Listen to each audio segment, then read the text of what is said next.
Tony Ortiz here, back with another tutorial style video, and we're going to cover something that I think is probably more relevant now since a lot more of us are getting into it, and that's the Max Chaos version of the randomizer. Specifically, maybe the biggest roadblock you're going to run into as a new player, and that's going to be what to farm in what order and where does everything drop, because if you're coming from the normal version that we play called same type shuffle, you'll notice that you only really have to farm for purples, because the only go mode item you need from the shard pool is dimension shift, in theory. Now when you max chaos, which we'll go ahead and take a look at here, when you max chaos, you're going to shuffle everything with everything. So these are the normal settings. Basically, if you want to play a Max Chaos version, you want to put everything on the bottom selection. Okay? And now if you look at this, items, here you see total random, enemy drops, chaos, which enemy shards and item drops are both randomized. So quick note, even on Max Chaos, the enemy drops are not technically randomized in and of themselves. They are just simply shuffled around between every enemy pool that exists. So what this does is, if an enemy drops like these 3 items, it keeps that little pocket of items and then moves it to a different enemy. Or it could be the same, of course, but it randomizes what enemy. So it doesn't actually change the items inside the pool. Yeah, so that's just keep that in mind. But the shards actually are truly random. So every single shard will get shuffled, including the one enemy that doesn't drop a shard. That will get shuffled to a different enemy, which we'll cover. And this makes it a lot more RNG heavy, which is randomness, because you have to farm every single enemy potentially to get the shard you want to beat the game, or to even find something to do damage with. Like, we'll cover that in a second. Yeah, so this is what the settings will look like if you're going to do Max Chaos. These are much longer.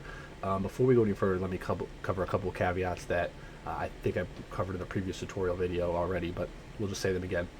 When you line one of these bad boys up, there is no guarantee that it will be completable.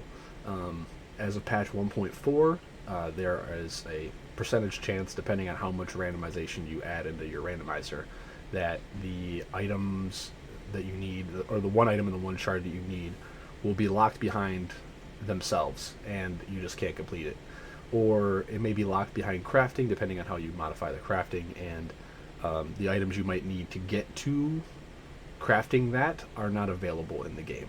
So it all depends on how you randomize it. But obviously with Max Chaos, we're going to be operating at the highest percentage chance of you having a seed that's not completable. So just understand that before you dive into this. And then a forward to that, I think I recommended in the last tutorial, you should definitely play through the game all the way the first time. Definitely experiment. Try to 100% the game, just so you're familiar with every possible thing in the game.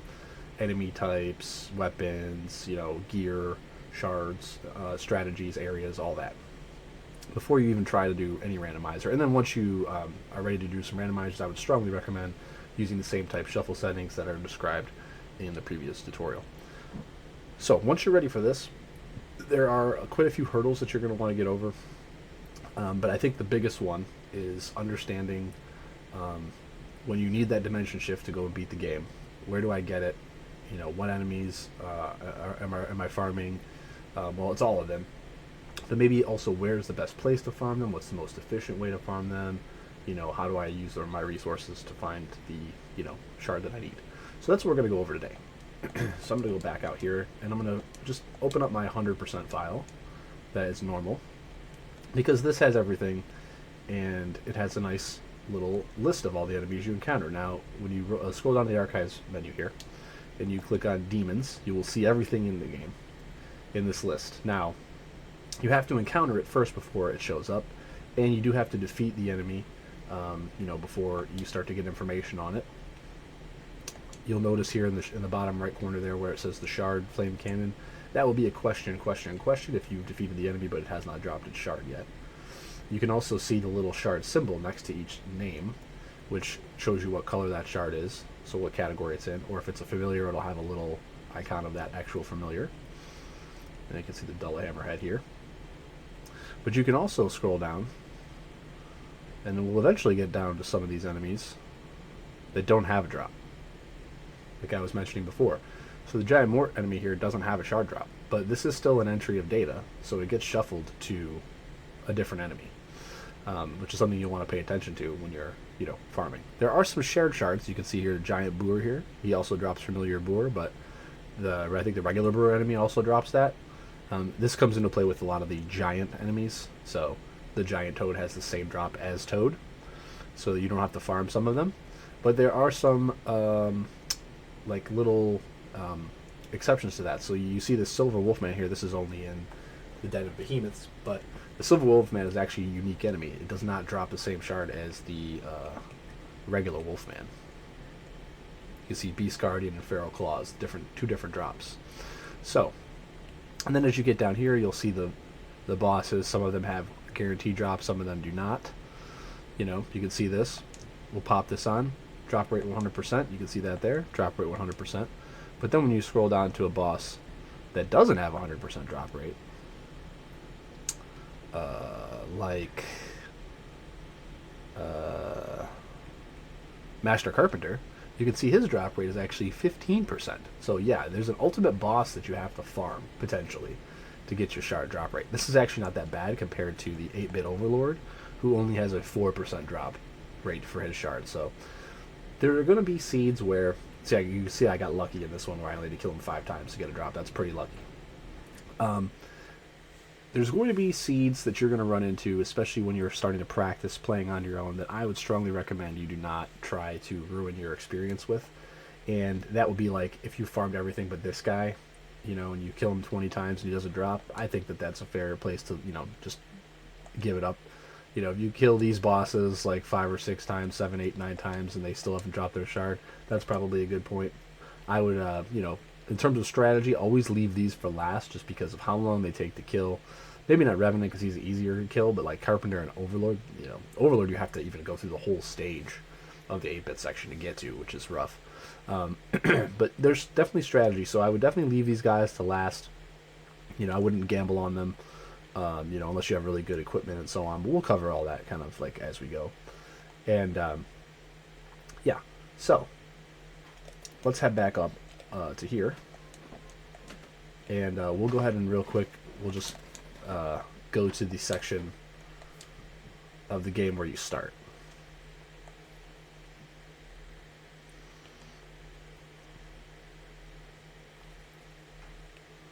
Okay. So, here you are at the starting point in the game. Now, when you roll up a Max Chaos, since you're not doing retain type on the drops, this chest will be a random chest. It will not be green. So if you've done a few same type, it could be green, but it might not be. If you've done a few same type runs, you'll be used to this having a key item in it. Well, all that's shuffled around everywhere now. So key items are shuffled through with every other chest in the game. They are random. Blues replenish when you leave an area and come back in, which is interesting, and they're not necessarily guaranteed to have the same items in them each time. But when you pick this up in an actual Max Chaos run, then you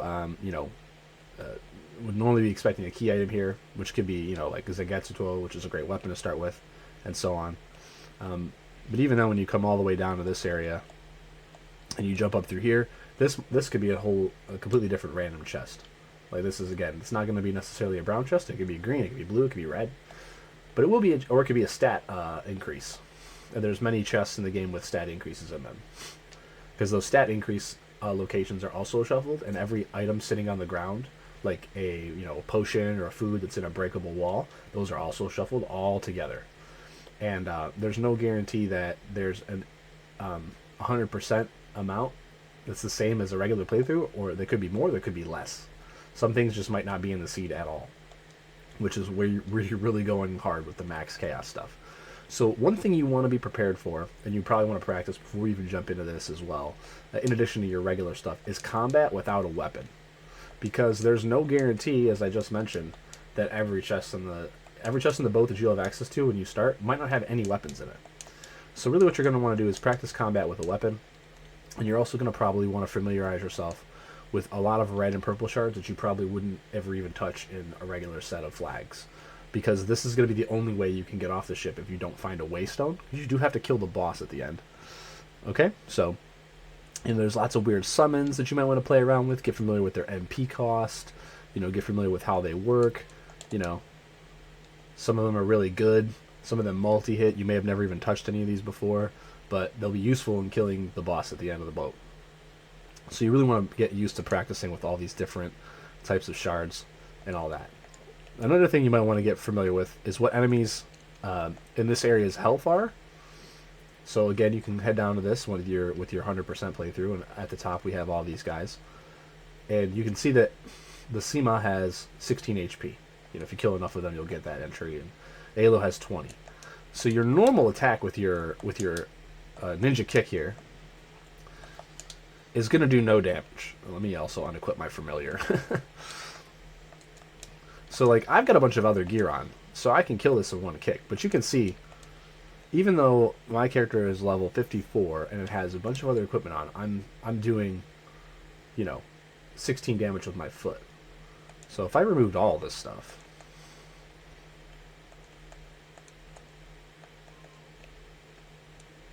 we'll just run up here.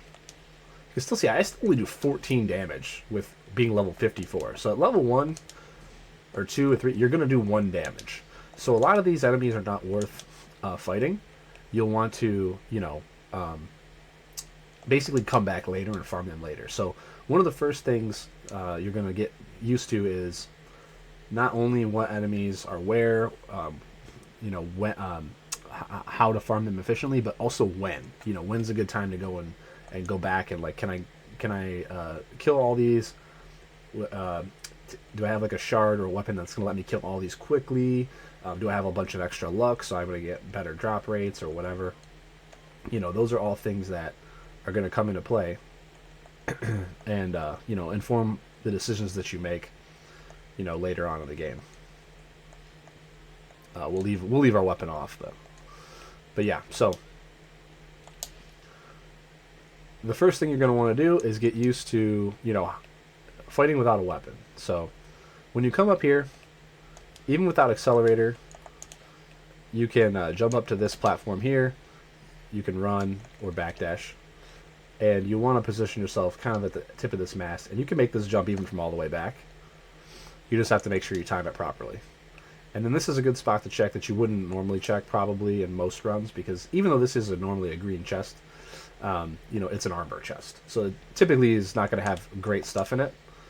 But there's a bonus check right here.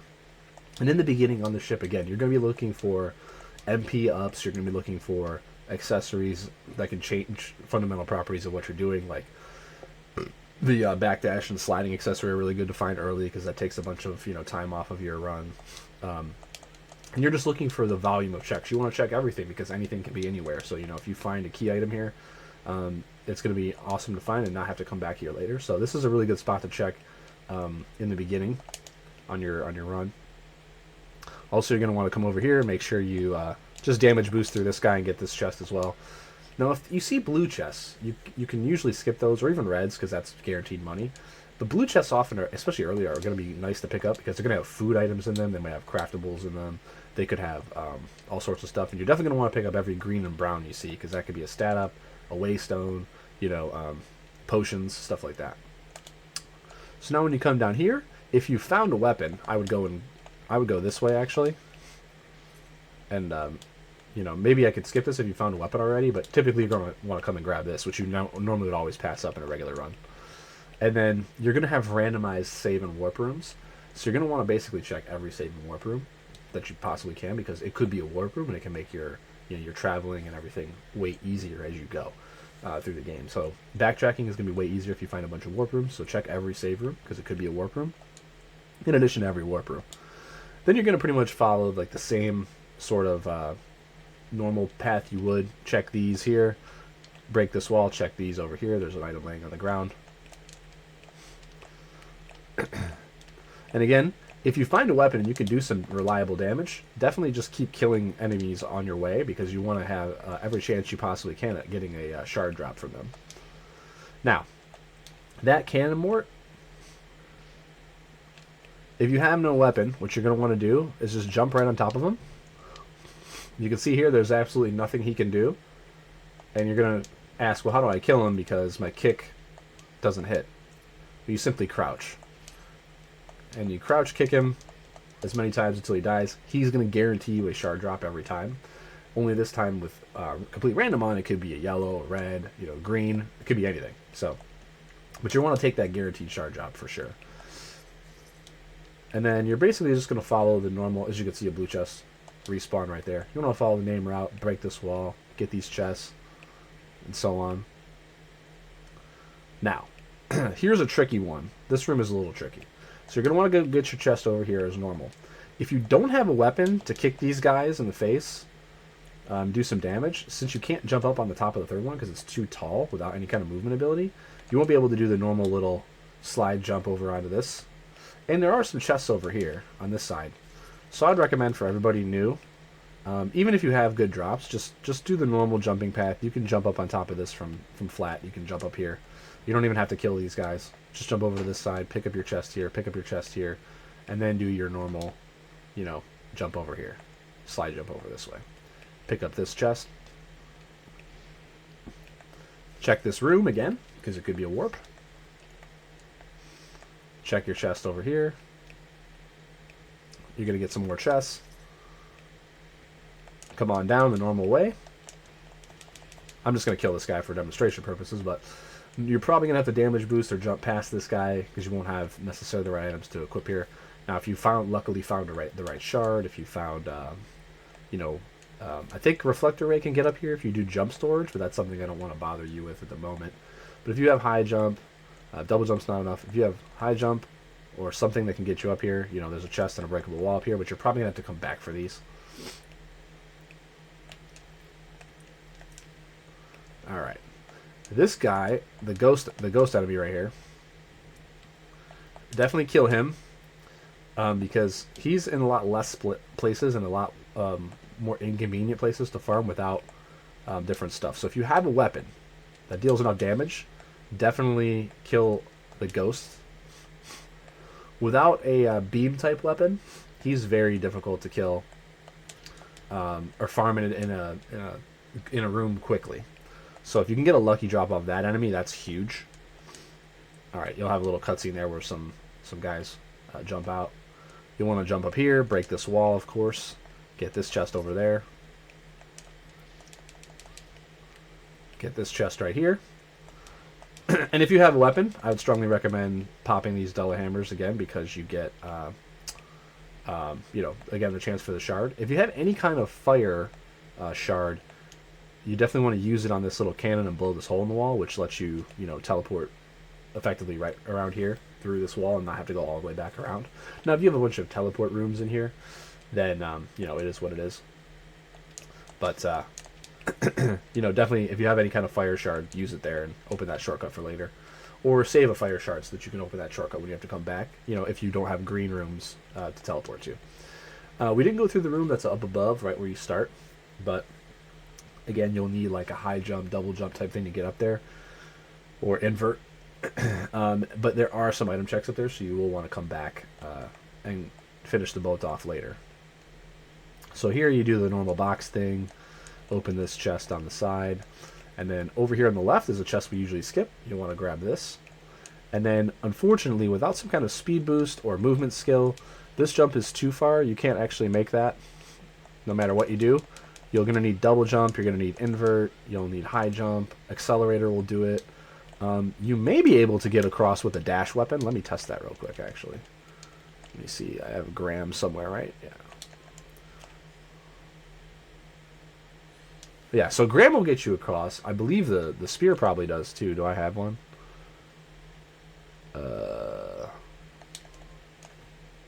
No, this is not the one that... There's two spears that do similar kind of... Excuse me. You do a similar kind of dash attack. That should be able to get you across. The one thing, though, is that they take MP to use, so you want to make sure that you have enough MP. So if you get it an early game here, you might not actually be able to have enough MP to get across, to get up to full speed and then get across. But there is a chest up here, so keep that in mind for when you come back. And then you'll want to make sure that you open this chest, of course, but you do want to drop down, pick up this chest on the side. A lot of times in STS we skip this one, and check your save room for a warp, of course. Then you have the boss. So the boss is going to be tricky to defeat. Again, if you don't have any weapons, if you don't have a good shard, you may just have to sit there and wait for your MP regen to happen. What you can do, if you don't have any good weapon or any good shard, and you really want to try to complete the seed, is just go back, through and find the enemies with the lowest HP. So, unfortunately, Seema is one of them, with 16. The Cannon Mort you get a guaranteed drop from. I wouldn't farm Elios with your feet, especially if you're doing only 1 damage. Ghosts have 19, as you can see. Dollar Hammers have 44. There are no giant rats on the boat. Where's the... Oh, yeah, Mort. So Mort has only 11 HP, so I would farm Mort first. And again, you can see he has the no shard, but this will be shuffled.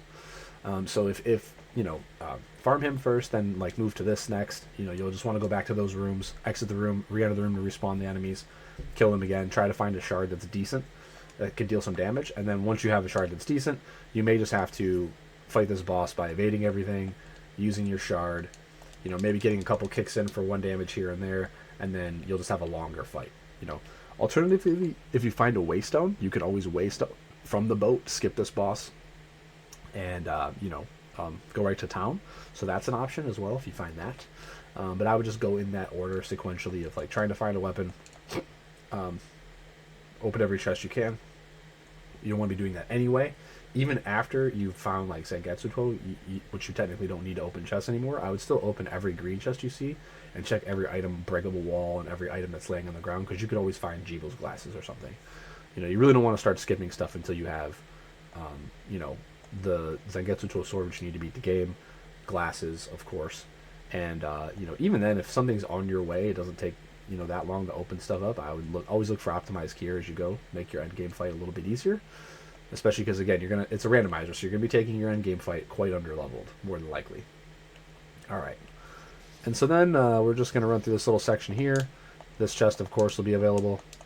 As you can see already, stuff starts to have extra HP. It really thinks that you have a weapon here, and unfortunately Max just does not have a control for any of that. So there's really not much you can do. Just jump over stuff, evade it, get into town. And then I believe that this is always a warp room still. And this is always a save room now. I don't know if there's a hotfix or something, because I think I've played before, but every seed I've rolled in the last 3 months has been the last 2 months or so. This warp room and save room just don't change. I'm pretty sure that that's maybe a hotfix or something. I have no idea, but you're going to want to pick up the quest as well right away, because these will all be randomized too.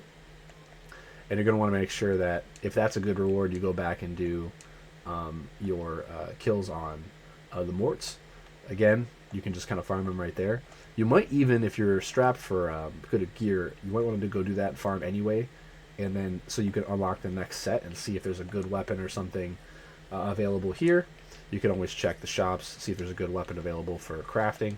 Sometimes, I think I had a seed a couple seeds ago where there was a whip that was literally the replacement for 8 Bitcoin, and it opened up literally 20 items, 20 weapons to craft. And I found one on the boat, so I used it right away to craft a great weapon, and then that carried me through the rest of the game.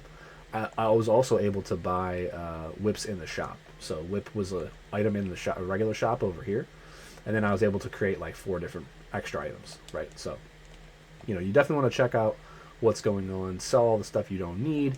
But when it comes to shopping, there are a couple of things to keep in mind. Since the crafting is random, you might want to avoid selling everything you don't need, just out of fear that there's something to be crafted later that you may possibly need, because you won't see everything available to be crafted right away. There's conditions that open things up. So having a base ring opens up an item in the accessory pool.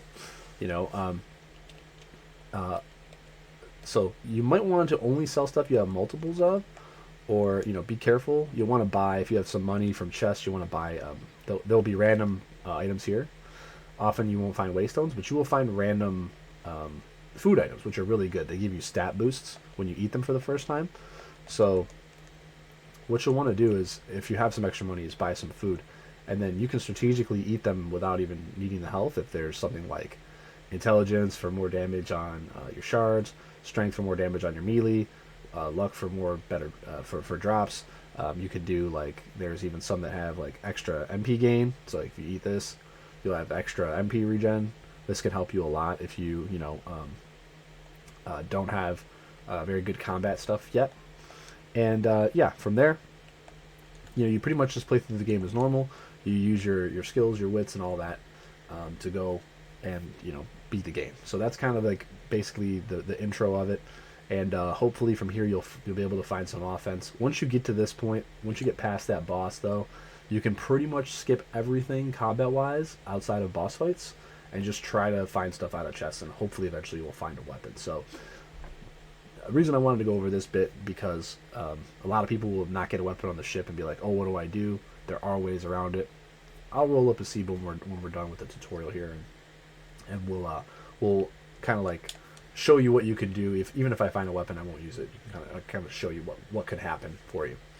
All right, so now that's just the basic intro of it. Everything else, there's not really much else I can tell you that the base tutorial doesn't in terms of like what you want to do with terms of routing. Like routing is really up to you, and it's learning the game, figuring out where you can and can't go with what items you do and don't have, and all that. But what I can help you with is I can give you a crash course on where to farm stuff, because you're going to probably hit these bricks in the game where you can't go to any other area. You don't have any movement that gets you into that area, or past an obstacle or whatever. So with this Max Chaos shuffling all the white shards into the standard pool, like double jump and high jump and all that, and invert and all that, dimension shift, deep sinker is technically a movement shard, even though it's not listed here. All those things, because it's normally in a lamp. No, well, high jump's normally in a lamp, I think. Where does deep sinker come from? I can't even remember where that is. Do you think you craft it? Do you craft it? Anyway, all that stuff shuffled in, so you can find any of those things, on any enemy.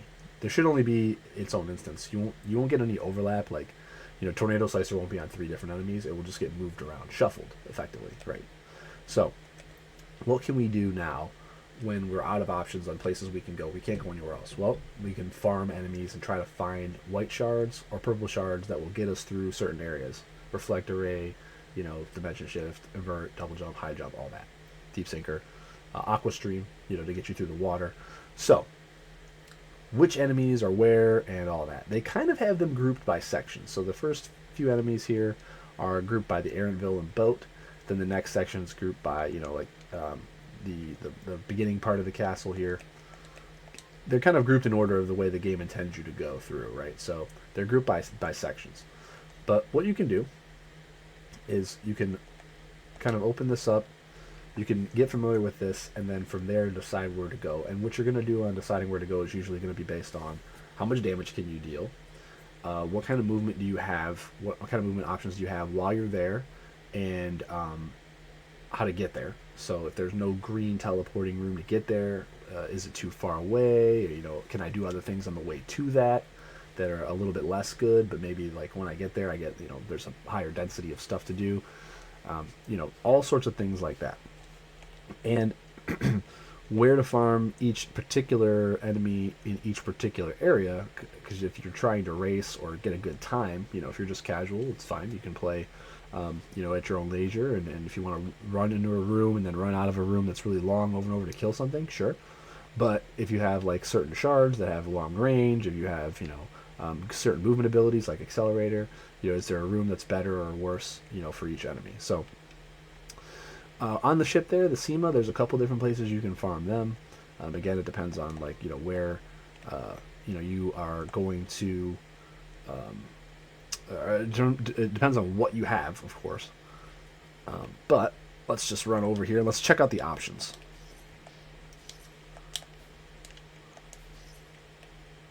So you can see a SEMA spawn in this room, but again, it's kind of slow.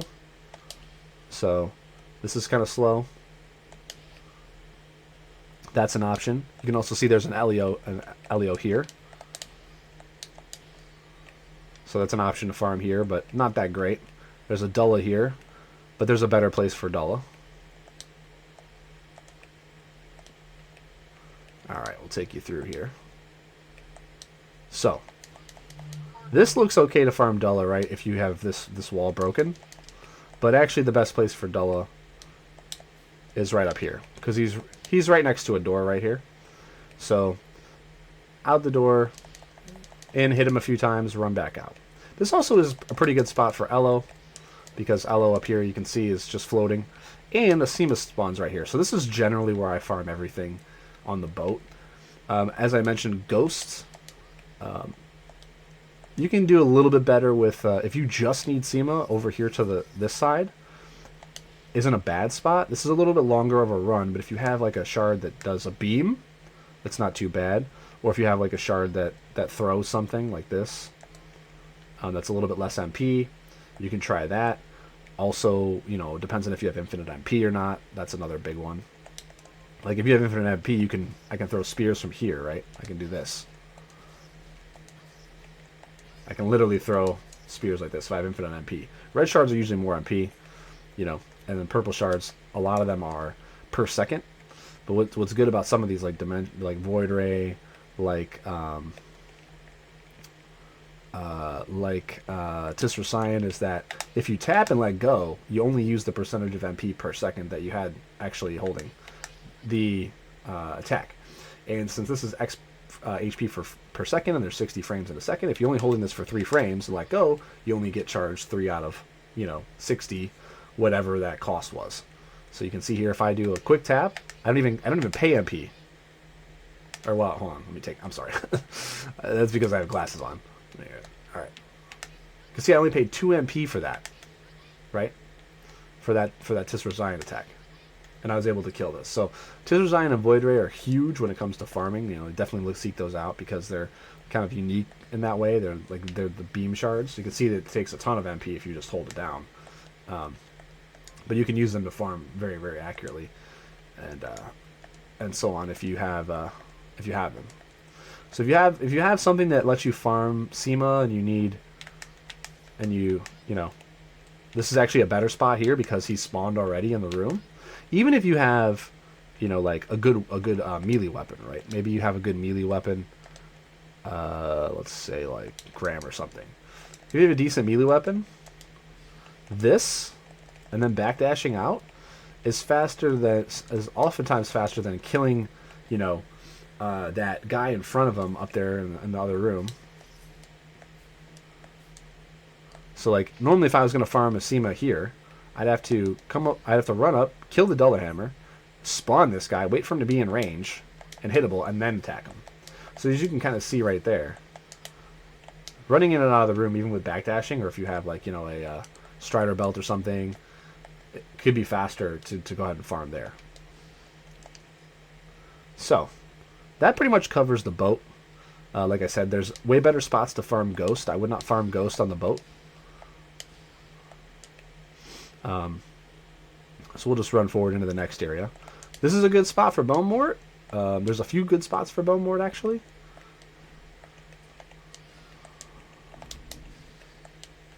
Actually, I'm going to go ahead and put that back on. Oh yeah, and one note in this area I would probably recommend is normally you have to, you know, you wait here on this little area to pick up this chest. Make sure you jump down and fall straight through the floor. This is normally a blue chest, but you're going to want to pick this up because this could be anything.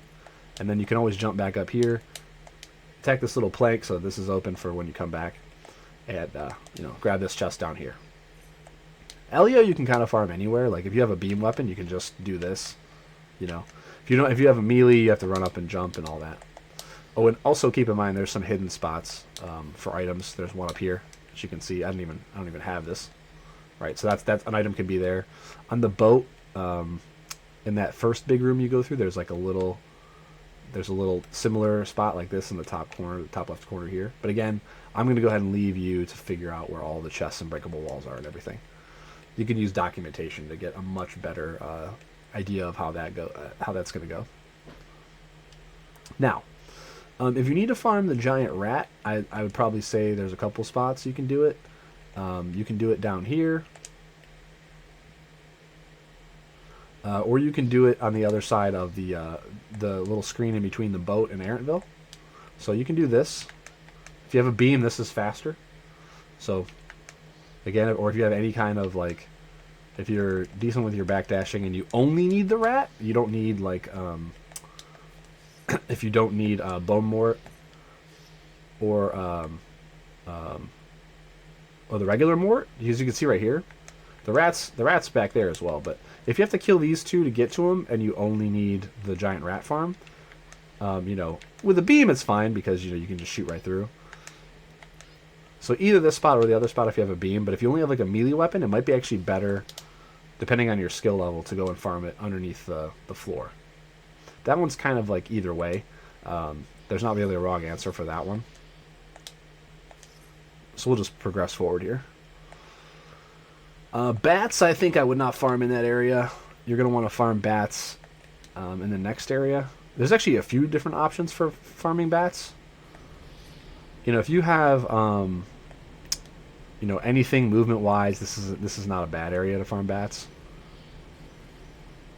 But there's actually a couple places underground that are better for bats if you want to like just pop on screen and pop off. So here's Sabnock. You know, your normal progression is going to be through this area. Grab the chest over here. Grab this chest over here. Here's the section of the game a lot of people don't even remember to come back to. If you have the ability to get up here. I don't think double jump will get you up here. Let me check real quick. Yeah, double jump's not good enough to get up here, but any other combination of stuff. I wonder if you can... Okay, yeah, so if you have double jump and you can dive kick off of the Elio there, you can get up. So that's your exception. Let me demo that one more time just so that you can see how that's done. So there's oftentimes going to be a way to get up to stuff with double jump that you might not be familiar with. There's another room later I can kind of show you how that works. But if you have double jump and you think you can't go anywhere else, there are going to be some stuff, places, here's a breakable wall over the side, where you can go that you might not have known you could go with double jump. So, alright, so here there's no way to get up without, again, I don't know if I can you double jump off this? Yeah. You have to kind of like lure her into position. Yeah. Yeah, she backs up. Yeah. I'm trying to think if there's a way to get up here with double jump. Yeah, so you have to like bait her like that, and then you can get up after that. So you can get up here with double jump as well. These are some tougher enemies in this area than you probably would be used to. You'll probably just want to jump over these guys, but you get chest, item drop, and chest right here. I think this is normally a stat up or something. So this is a section that a lot of people forget about. Definitely check this area out if you have the double jump or better to get up there. As you can see, there's a bunch of Alios in this room here. This is a decent spot for Alio. If you have a beam, you can just kind of jump up and shoot him. So this is a decent spot for Gurmand.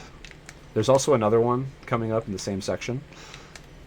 But if you have a beam weapon and you need Gearman and bats, this isn't bad. You know, boom, boom.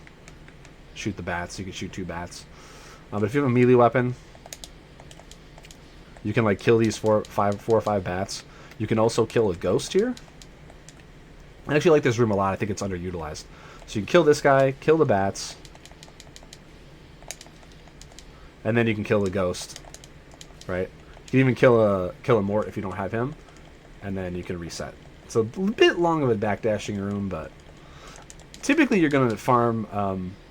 you'll get used to what enemies are where, but you're probably going to farm bats like last. You'll probably farm ghosts like last, because they're just a little bit more annoying to kill if you don't have good stuff. Just because they're slow. It's not like they're difficult to kill. They're just annoying to kill. Right. Okay. So there's a bone mort spot. You can farm bone mort, but again, there's one that's slightly better. This is a good spot to farm ghost if you have any kind of thing that can reach the ghost. Even if you don't, jump, attack them. Once you're able to do one shot, this is a good spot to kill. This is probably one of the better spots to farm ghost, to be honest. There's maybe one better that's only if you have a beam weapon. I wouldn't farm Grinder Knight here. Similar on this other side with the ghosts. You can jump up. You know, boom, boom, attack. I would just probably kill stuff until you can one-shot it, you know. You don't want to have to two-shot this, anything that's floating or whatever. Oh yeah, make sure you check this save room down here. A lot of people forget this exists because they just go right past it. That can be a warp, you know. So before you even in this room, I'd say always come all the way over. You know, check this room first, then come back around, and then go up, you know, and then across, and then down. Right.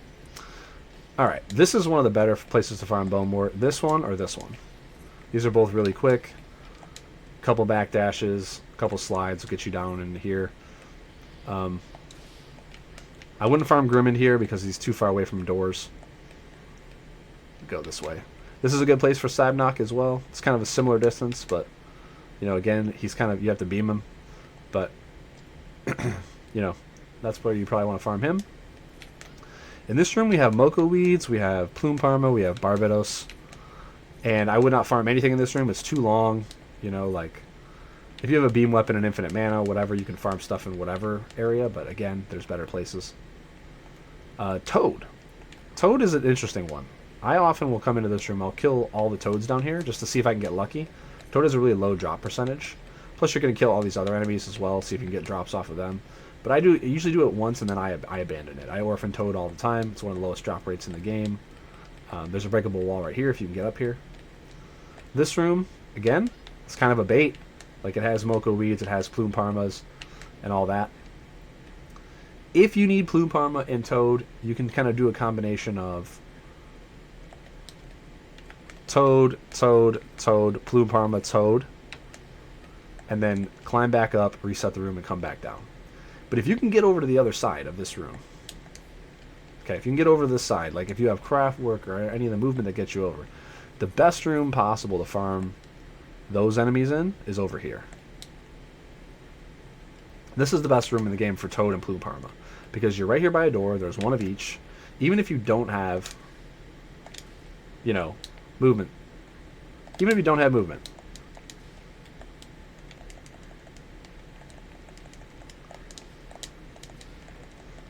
This is much faster to kill both of these. Because you're spending so much less time in between resetting the room. Right? So, this is where I farm if you can get over here. You may even want to abandon those guys until you can get over to this side. I often do. But that's going to be your call. If you've kind of exhausted everything, you may want to just go ahead and try farming them in that big room there. Let's get back over here. Oh, I never picked up this MP up. That's fine. Alright. So up here and to the side, this is the best room for Moko Weed because it's literally this. Slide slash backdash, slide slash backdash. So you can obviously see how that works out. You can do it on either side of the room. Still going to Barbados and Blood Grinder Knight. I'm still going to pass up here because there's a better room right across. This is the best room for Blood Grinder Knight because you have just the Blood Grinder Knight. You can kill him. You can go back. You know, backdashing. You'll probably have to attack him 2 or 3 times at this stage in the game, even with a good weapon. Alternatively, if you have good stuff, you can farm him right here as well. But just notice that the Greeman is going to come with him. So if you don't need the Greeman and you want to save a little time, you go to the other side. The Greeman, though, you know, kill both of these guys, run back through here, you know, come back around. And Barbados, which we skipped before, is right up here. Similar situation with this room. In Barbados, you know, I've spent many an STS run farming these guys like this.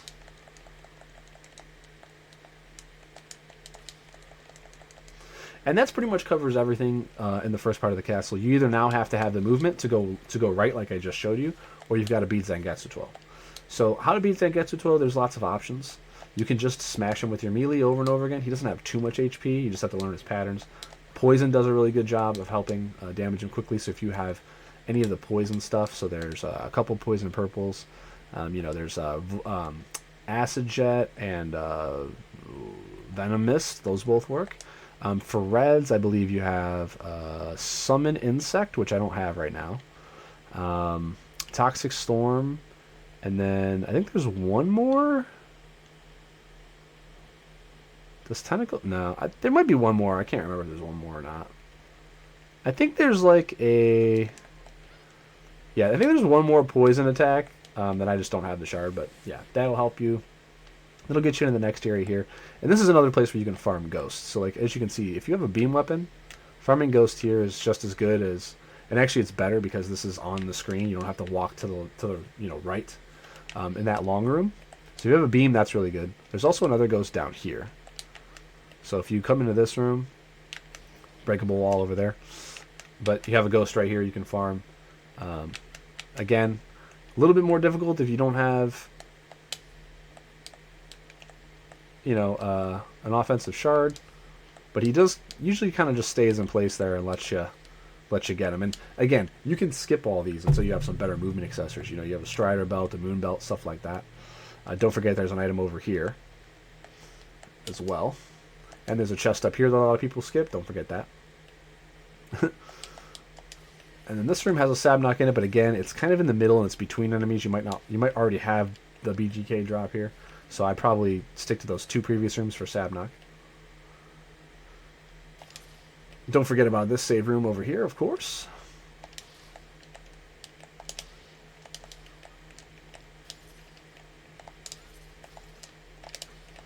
There's a breakable wall, which a lot of people skip over here because it's a stat up in STS. This is where the little post would be with your shard drop. This is the best place for Syria, because obviously you're right here. But I would definitely avoid this one like the plague until you have the ability to like 2 or 3 shot her with your melee weapon, or something similar, like a shard. Because she can curse you, she can grab you, she can just like destroy your run, so be careful. Ordog's right over here. This room is probably not the best with Ordog because he's in a spot where you can't see how you can't beam him from here. If you have a beam weapon, you have to run over. There's 2 other better spots for Ordog, but if you're coming this way to check, the lamps and stuff, I would, you get 2 free kills on them. Not a big deal. Barber, this is a good spot for Barber because you can actually, especially if you have a beam, you can go barber kill, barber kill, barber kill, barber kill. Like this.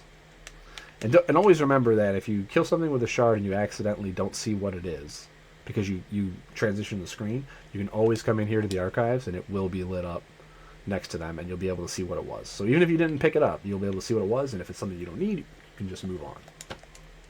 But those 2 rooms are probably the best for Barber. Those are the best spots for Barber.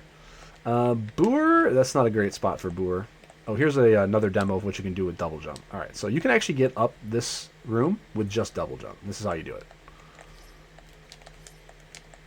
Well, not like that, but yeah. So when you jump off of something and you dive kick down, it actually resets your double jump.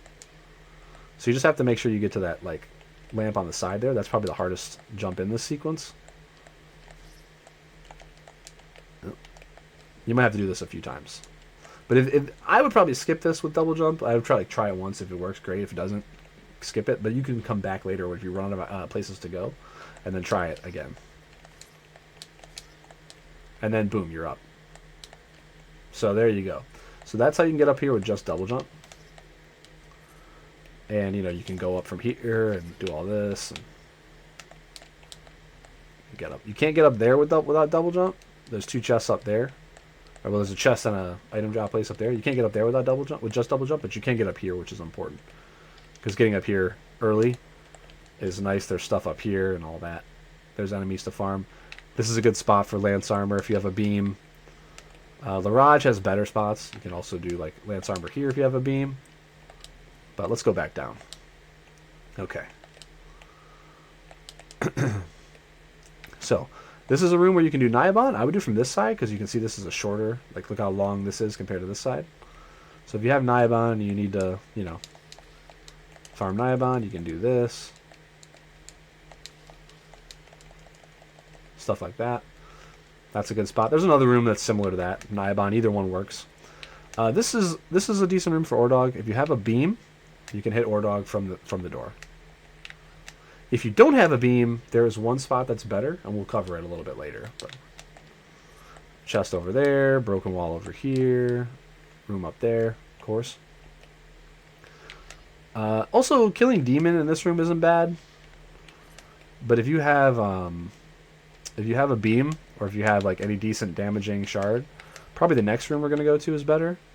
This one, because this one this one's a lot easier. Like, so if you don't have your hand on the control stick when you do directional shard, you just do it straight ahead. So anything that's lined up, you can see here, I don't hit him because he's too far away. He's in like the wall almost. I have to angle it up slightly to hit him. Right? Now if you see, if I move it in the next room, he's lined up to where I can just do this. So it's actually probably faster to just do this over and over than this. Also, there might be a save room down here if you need to refill MP. So, Demon, probably this room is maybe the best. If you only have melee, it might be the previous one. You know, the big one with the teleporter room. It could also be one other location that I might remember to mention when we get there. It's going to be down, I think, in the caverns. But this is the best place for Gargoyle. This is the quickest for Gargoyle. You have a save room right here as well. You can also get this guy if you have a beam. The only other place you might want to do Gargoyle is, let me run over to it.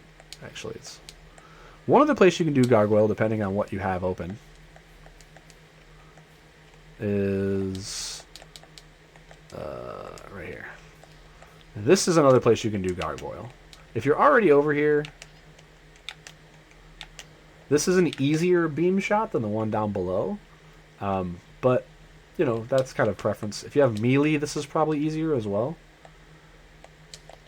You know, then just jump back up.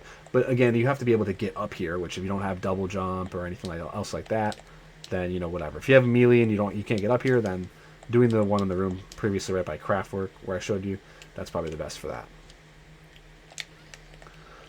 Yeah, so let's go back down.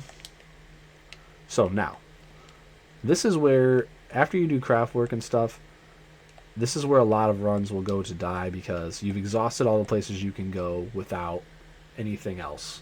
So, you know, you either need the Craftwork blue, you need one of the traveling purples.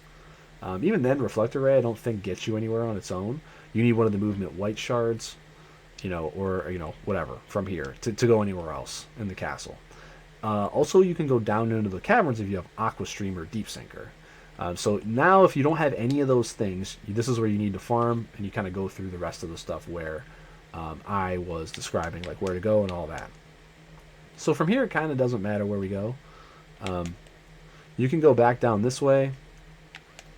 That's not the best place to farm Welcome Company, but it's not terrible. You just have this extra door animation that you have to deal with if you want to farm Welcome Company here. If you are not stuck and... what do they call it? Poltergeist? Welcome Company is the shard they normally drop. If you're not stuck and you can go to the right, or you can go further on either high or low, I wouldn't farm this here. I'd farm this in a different place. But if you are stuck, and this is one of the last things to drop shards, you can go ahead and farm this here. It's probably one of the best spots. Like this is a long opening, but it's also the closest to a door you're going to find. Any other room with these things in it on this side of the castle is probably going to be slower, you know. Always make sure to check this room too, because we've got chests right here, and then we've got the breakable floor, and then there's, you know, I really don't find safety Zangetsu toes ever in Max Chaos, but I think it is possible that there would be a safety one in the middle, in case it's behind the den, you know, and the tomb. But you can come through here. This room, I think you can see a bat. Yeah, this room you can see a bat from the entrance. So if you have a beam weapon or infinite MP or anything kind of like, you know, there's a thought to doing this here.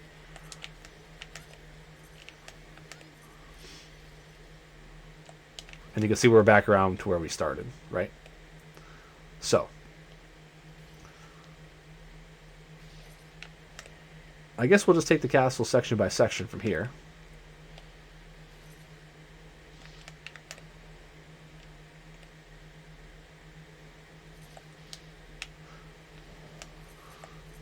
Alright. Now, if you have Craftwork, you can move this and jump to the other side. If you have high jump, invert, or dimension shift, you can get all the way over here. You can always check what this chest is through the wall here if you don't have Craftwork or dimension shift, or if you don't know the Gale Crawler tech to get through Iron Maidens. So, you know, if this is like a blue or red, you can kind of just safely skip this.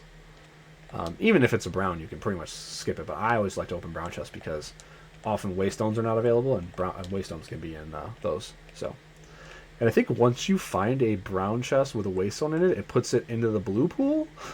Don't quote me on that, but I think that's how it works. There'll be an item here. There'll be stuff over here. You know, standard fare. And now that we've covered all the movement, I'm pretty much just going to show you the best rooms for every enemy as I go through. So this is a really good one for Caribous. If you don't have melee, you can come from this side. Or, I mean, if you only have melee, you can come from this side. This is probably the best spot for this. There's a couple options, actually. This room over here also has one at the top, but she's a little further away from the door. So if you need her and you only have melee, I mean, you can kind of, the way that this works, you can kind of bait like that. Since she's actually looking away from you, she, you know, not looking away, but they usually don't move like right at you, right? So you can really kind of like blast that, you know, especially if you have any kind of movement at all, you know, like double jump. You know, so you can see if you swing and she's not gonna get hit, she dashes back. But if you wait, that's just me doing a regular run. Make sure I don't have any. Yeah, I don't have any like. Right. So there you go. Boom. That's a decent spot to farm her. We've already covered these two. This is okay for Gargoyle, but again, like it's not as good as the other rooms we've shown. Boo Armor, this isn't bad, but it's not the best. Zagan, this guy here, not great either. Up here is Simeon, so if you have, and there's also a Simeon down here. So if you have a beam, the Simeon's best spot could be here. It's probably here, I think, because you just jump down, you beam, and then unfortunately to reset it takes a minute. But there's not really a better spot for Simeon. There's a couple in some other places. If we run by them, I'll try to remember to point them out. But usually when you need to farm Simeon, I think the one room I'm thinking of you can't get to without progression. But here's the other Ordog spot. So with Ordog, I would try to avoid doing this without double jump or better, but you can do it. I will not use double jump here, and you kind of see this is what you do to farm him, right? Land, jump, over, slash. And I wouldn't farm anything with melee until you get good enough melee to where you can one-shot a lot of these, but sometimes you'll be in a situation where you really can't, you know, do anything else but farm with just melee. So if you can, remember that you always can do a jump slash and immediately slash as soon as you hit the ground. So if you're not like a super amazingly good like GBA Viennese combat monster, you can still get a lot extra damage by doing a jump slash, like jump slash or jump down slash into slash as soon as you hit the ground, right? Boom, boom. And if you can two-shot enemies, that'll usually get you where you need to go. While we're here, we'll go down real quick. This is a decent spot for Boer, but again, you have that stupid door animation to deal with. This is your best Acabria farm. This is the closest Acabria to a door. I typically wait until I have a beam attack if I can, but if not, you know, try to be able to two-shot. Boom, boom. I think we'll be done for that. Caverns is a whole nother mess of stuff, so I don't even want. We'll do caverns like last. All right.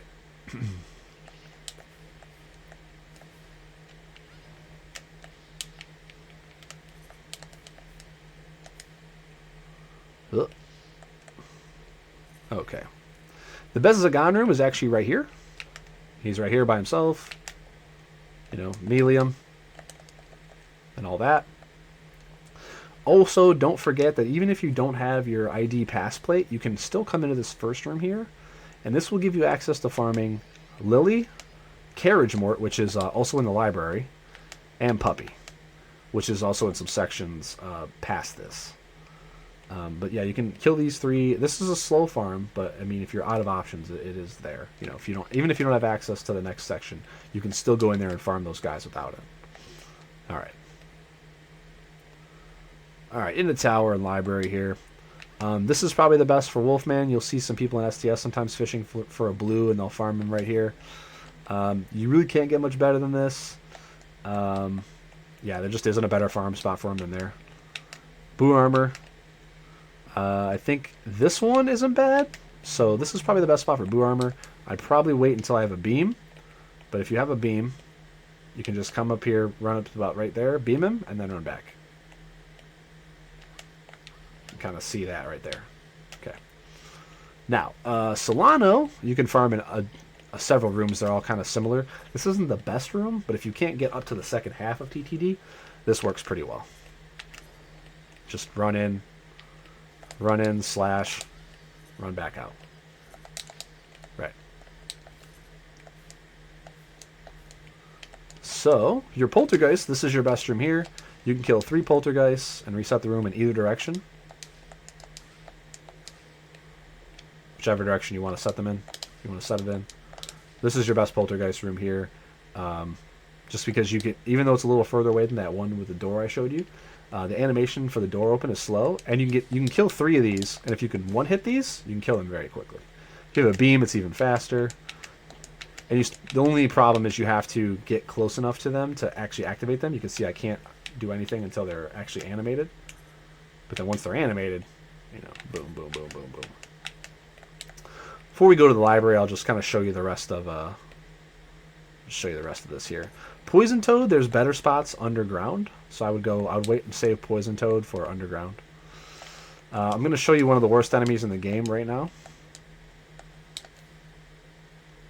So, in order to get this enemy to spawn, you have to be in the tower, and then you have to kill enemies with something that causes them to draw, for their blood to be drawn.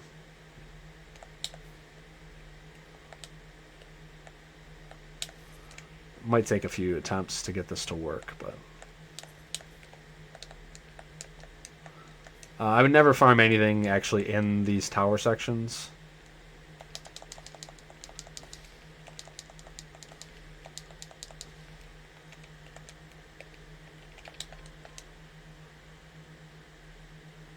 Still none. Okay, well.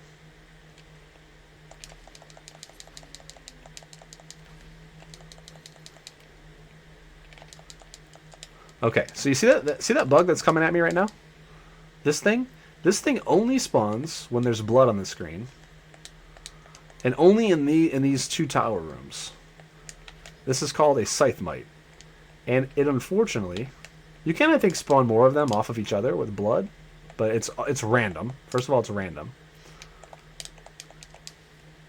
and second of all, they don't have a good drop rate.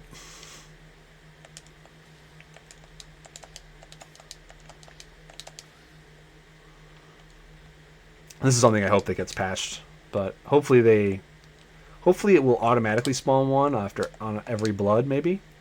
But you can see if you don't have jumping and stuff, like, it's kind of rough. These guys suck to farm. I would definitely leave this until like the absolute last, like it would be one of the last shards you farm. Like this and like maybe 8-bit Overlord are the last shards you farm. Right. So let's just take a look at them real quick in the bestiary. Here they are. As you can see, 4% drop rate, conditional spawn. Just absolutely awful thing to farm. But this is where they are. If you've noticed this thing open. Where's the other guy? Oh yeah, Kuni. Yeah, this idiot. Good luck. I'm not even. We'll cover him later, but yeah. Maybe only Kuni. Is he 100%? Oh, he's only 12%. Yeah, so he's in that category of bosses and stuff. Did they fix this? Did they fix this to where as long as there's blood on the screen, these guys keep spawning? I've never had that. It's always been harder for me to be able to. Yeah, I guess. Okay, I guess I don't know if this is gonna work for you. Try it near seeds, but I oftentimes will only be able to kill 1 or 2 of these things, and then then they stop spawning, and then you have to reset the room and come back. Yes, I think we're done now. Right, I think we're done. Yeah, that was way more than normally. Oh shit. Okay, here's another one. All right, well, I'm learning with you right now, so that's interesting. I didn't think that was even like a thing that could be done. Can I just run around over here and spawn some more? Yeah, it's random, I think. All right, well, anyway, there you go. Here's another good boo armor spot. This one's very similar to the bottom. You just have to run a little bit further forward with these 2.5D type rooms. You know, if you're out of things to farm and you only have melee, you can farm him, but with the beam, obviously gets much better. Solano works okay in this room as well. This is a good room for Dulla Hammerheads. One of the better ones because it's very small. You know, if you don't have infinite MP, this is a good place to be able to melee a bunch of them. So keep this room in mind for them. The only thing is, one thing I should mention about this room here, you can't get up to this room without the ability to, you know, get up through that spike room that we went through. So yeah, let me go back down. So often you're going to have to leave this room. So to get up through this door here, you're going to have like invert, high jump, or you're going to have double jump and the Aegis plate to be able to do the jumping through. How do I get down? Let me get down.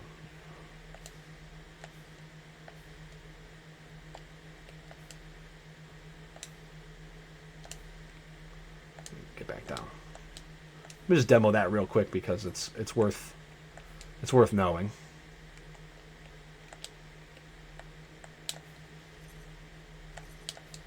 Yeah. Okay.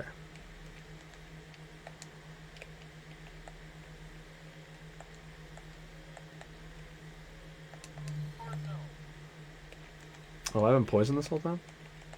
Fair. Right, so just to get up here,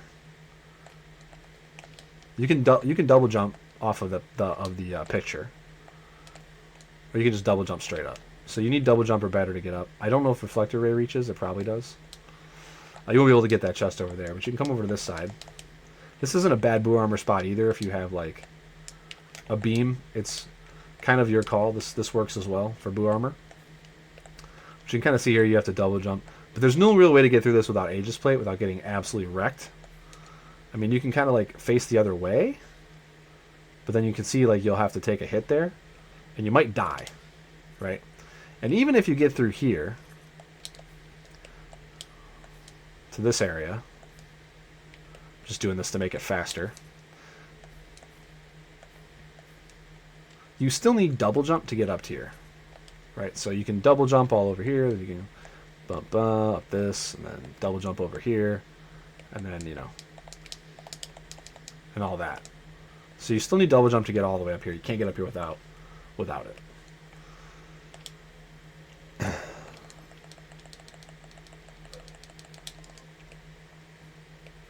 Okay.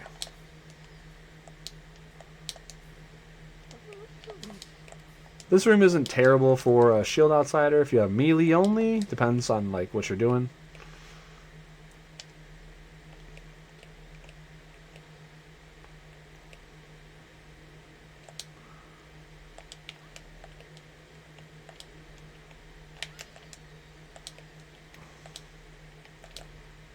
Okay. This is the best room for Solano technically because it's the closest to the exit.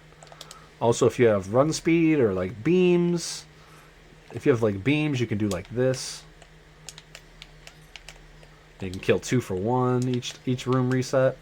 If you have a beam on shield outsider, you can kind of like the angles are tricky here, but you can kind of like line this up to hit him past his shield. So this is probably one of the better rooms for shield outsider if you have that stuff. Otherwise, you can use that previous room, or you can use the room back in the DN6 Citadel, the same one where the alternate gargoyle room on the other side. Okay. All right. Let's go back to the library.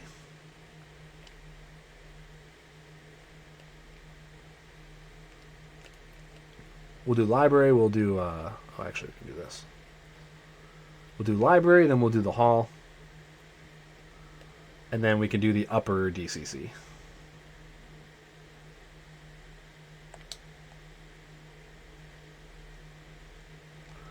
Okay. This is not a great place for Dark Elemental. I wouldn't do Dark Elemental here. This is your typical route. Oh, is this where you can do Simians? Yeah. See, the thing is that it's so slow to like pull this out. Oh no, that's a Gusion. That's actually not a Simian. So yeah. This is okay for Rolsha, but there's a room up above here where you probably want to do Rolsha instead. Carriage Mort. This is a decent room for Carriage Mort. I think there's one better. Here's your demon farm. Here's the best demon farm. You just jump, fall, kill your demon, jump, fall, kill your demon. It's kind of the same thing with Carriage Mort. There's a Carriage Mort right here as well. And this is the best for Dandelion as well. So this room right here, using this jump up and down, you can farm Dandelion here, you can farm Carriage Mort here. If you also still need Poltergeist, you can farm them here as well, but this is a little slower than the previous room. Here's your best Rolsha room if you aren't melee. If it's melee, it might be the one that we just showed you. And all that. Okay.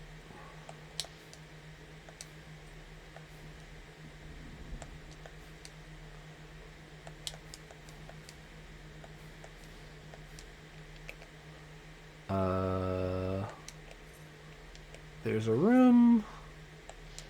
Yeah, I wouldn't farm any of these guys here. This is probably the best room for Lance Armor. Again, because you can just jump, boom, jump, boom. Down jump through here. Dragon, you have several options. The best one is actually technically in the volcano area, but that's way later in the game, so like you might just want to do Dragon here. This is a good spot. Tamako is an interesting one, actually. Go back around this way. Oh yeah, the best chair room is right here. Best chair mimic room is right here. There's some alternatives if you don't want to come over to this direction, but he's right on top of the door. Let me take you over to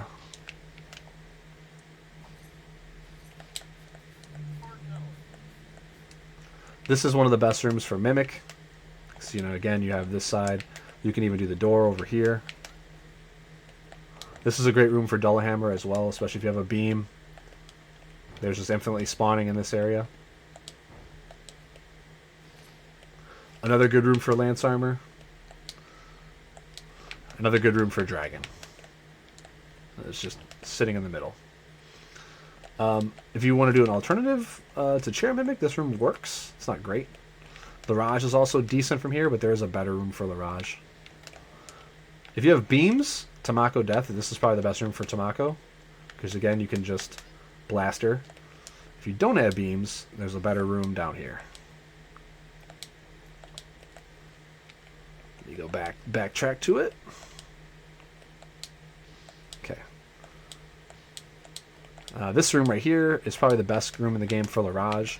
There's one other room that's almost as fast with beams, but like again, we're just exploiting the jump up and down through the floor. This is very quick type deal.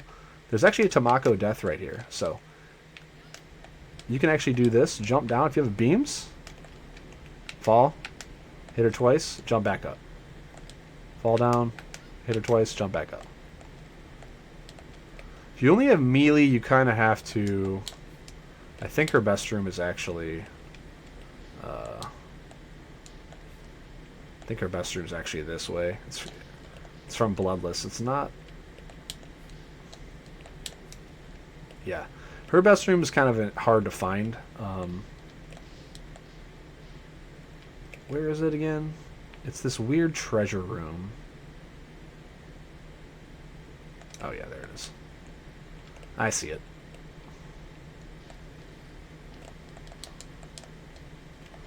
So, Tamako's best room, if you have melee, you have to come through this nightmare room here, and then you can hit her twice, like this, right?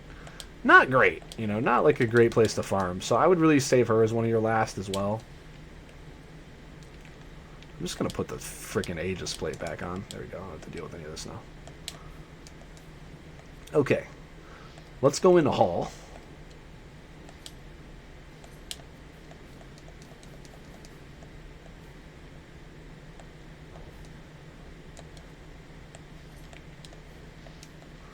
Okay. So this is your best spot for Thunder Elemental. It's a pain in the ass to farm these because, well, you know, they can go in any random direction. So again, I'd probably save this one till later till you have a beam. But if you don't, you might have to just, you know, wait for good RNG so that you can attack him. If he goes down, it's very hard to do anything with melee, right? Like, there's nothing you can do. So leave that up to you to figure that out. All right. We'll do Hall now, and then we'll go back down to the bottom of DCC. We can cover OSL after that, and then we'll go do all the underground, and then the last stages from there. This isn't bad for Axe Outsider, but there's a better room. You have a lot of options for Titania. This is probably the best one. So you can just run right back out. This is a good one for Bloodbringer. This is probably the best. You can farm Bloodbringer in that double gargoyle room right by Craftwork as well if you have a beam, but this is probably the best one for Bloodbringer, just because he's right here. You can jump down and then back up. You need double jump though for this. Just keep that in mind. This is also probably the best room for Tri-Wheel because he's right here to the side. This one's good for Axe Outsider as well. He's kind of off level, so he can't even hit you. So if you have a beam, you can just shoot him like this. There's better rooms if you have only melee, though. This is also a good one for Tri-Wheel and Bloodbringer, but like again, if you don't have beams, they're a little bit further away. This is probably one of the best Axe Outsider rooms. There's one underground that's as good or better if you can get to it. This is your best Archdemon room right here. Because he's like, you know, he's right here. Alright, let me just get through all these. Take you back up top. There's one other Archdemon room that's really good if you have beams. That's up here. But if you have melee, that's where you want to be. And that other Archdemon room is right up here. So, because he's a little bit out of reach here. But this Archdemon room works almost as good as the one down there. It's really kind of your personal preference, I guess. Oh, I never opened that chest. That's fun. Yeah, but either one of those two work for Archdemon. Alright.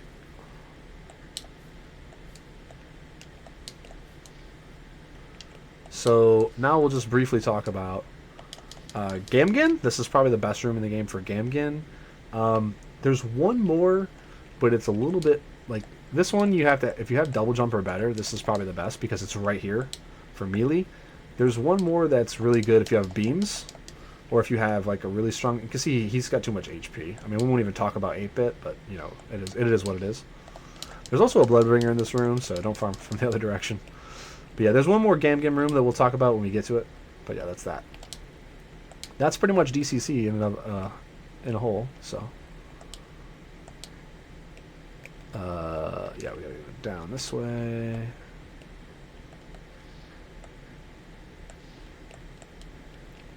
Alright, let's go back into Upper Citadel. So there's going to be a few enemies to talk about here.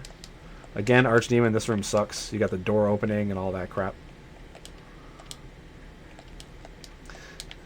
This is not the best room for Octipete. This is a decent room for Larage if like you have a beam, but you aren't into the library yet, or you think the library is going to be a longer trip for you. If you have a beam, you can farm this okay. It's not too bad. We'll take you. Here's the alternative shield outsider room. Right. All right. This is your best Octipete. See, he's in the middle there. I would always save these guys until you get a beam. Same thing with Light Elemental, who's in the same room. I would just farm Light Elemental from this other side. So from this door here, you can hit Light Elemental right there in the bottom right corner. Now here's your other Gamigan. But if you have melee, I like being able to jump up and attack him immediately. Here you have to walk into the room, you have to run towards him, then you run towards you, blah, blah, blah. But if you have a beam, this is actually better for Gammon, right? Tap him a couple times, boom, boom, boom, in and out. Pretty simple. If you have melee only, I'd say go, and double jump or better, I'd say go to the previous room we were at in the hall. Let's see. This is probably the better room. This is probably one of the best rooms for the little stone version guys, Malediction. You can see them. They kind of infinitely spawn here. Again, I'd probably try to wait for beams on this one. It's much harder to melee these guys, but you know, if you're stuck and this is like the last thing you can do, then so be it, right? But that's the best room for them.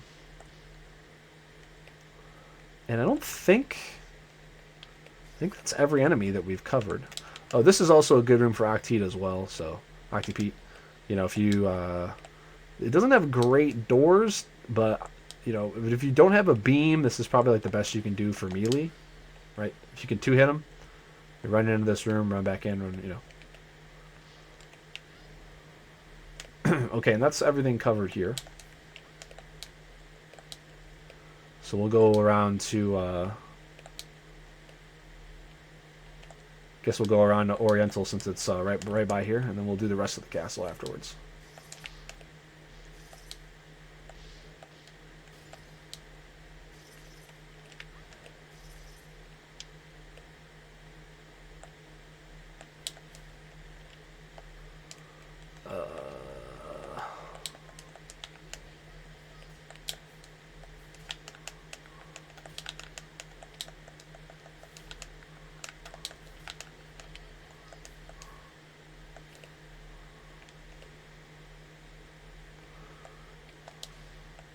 So your best gap room is not here. Let's see. This is not the best room for any of these guys. Yeah. Yeah, so there's unfortunately nothing good here. I wouldn't do Gusions here either. Gusion you could sort of do. Like if you have a beam and infinite mana. If you have a beam and infinite mana, you could do this. This isn't bad for Gusion. There's a few better Gusion rooms, though. Same thing with this room. Like, if you have... I guess if you have to melee these things, go for it. But I would never try to melee these things. They're obnoxious. Jump through here. Not that one.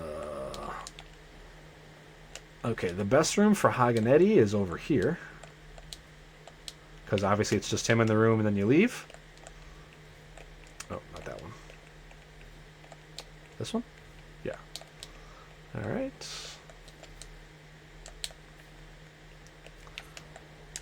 Haganetti here works as well, but it's way more dangerous.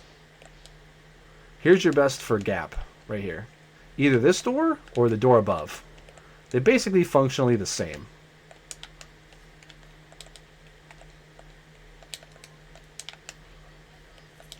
Because that gap from down below will fly up here no matter what you do when you enter this room. But then also, this is your best spot for Kamikaze as well. The big cat. Okay. Oh.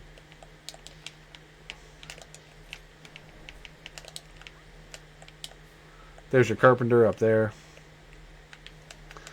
But for ninjas, if you have a beam, right there is fine.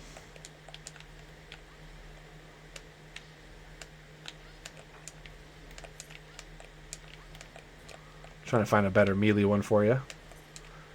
Both of them you have to jump down.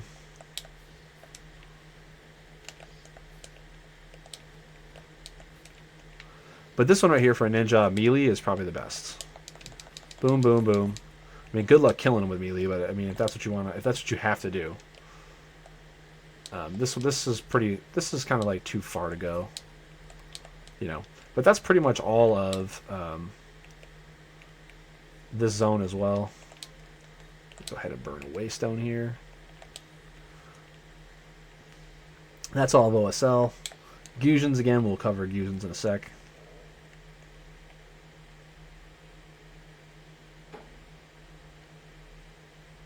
Yeah, I guess we'll show you underground real quick. This is kind of going backwards, but I showed you the front room. This is the best for Sahide. Right here. There's also a puppy here if you want to try to farm this together instead of in that long hallway. And there's also a mimic here as well, but I would stick to another room for a mimic. Bombermort, the best room for him is going to be right down around here, which is the save room. This is a really good room for Poison Toad too. If you have a beam, you can beam that Poison Toad and just jump out. If you're not in the mood to farm him in caverns.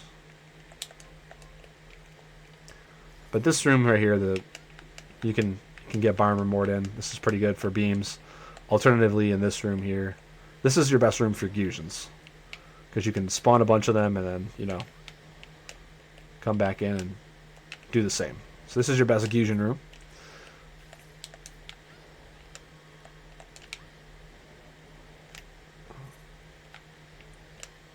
But alternatively for Bomber Morte, if you're using melee, you can do this room here. Again, you have the annoying door thing, but this separates Bomber Morte away from Poison Toad. So like if you already have Poison Toad or something, you want to avoid having to deal with those, you can deal with it from this direction.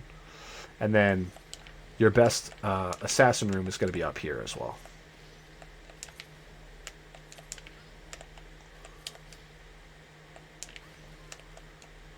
So your best assassin room is typically going to be kill these, and then either jump and go through either of these doors, and then kill this assassin that's right below. Now the Kuni Kuni, which is, you have to board the train again. You have to beat the train first, then board the train. Then you have to run all the way back through the train. Okay.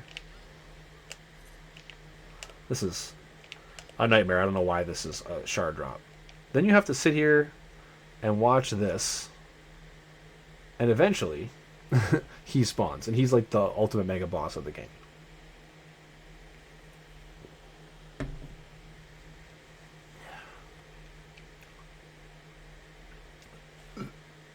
If this is where Dimension Shift is, I pity you and your luck. This is terrible. But it can be here, and he's a 12% drop rate. So, and then to reset this, you have to run off the train and then come back. I don't even remember how long this takes.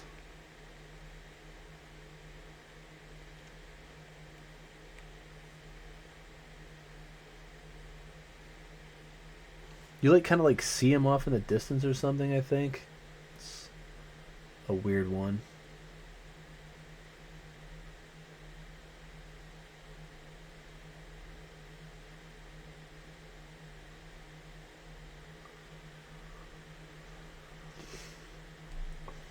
Oh wait, did I? Is it further? No, it's, yeah, it's this. Yeah, it's behind the switch.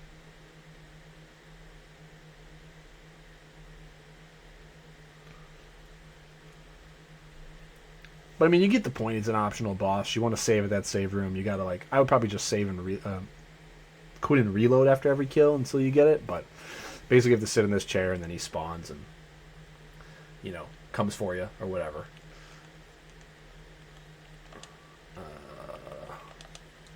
All right. So that's that section. All right, now let's go down. Actually, should we go down from here?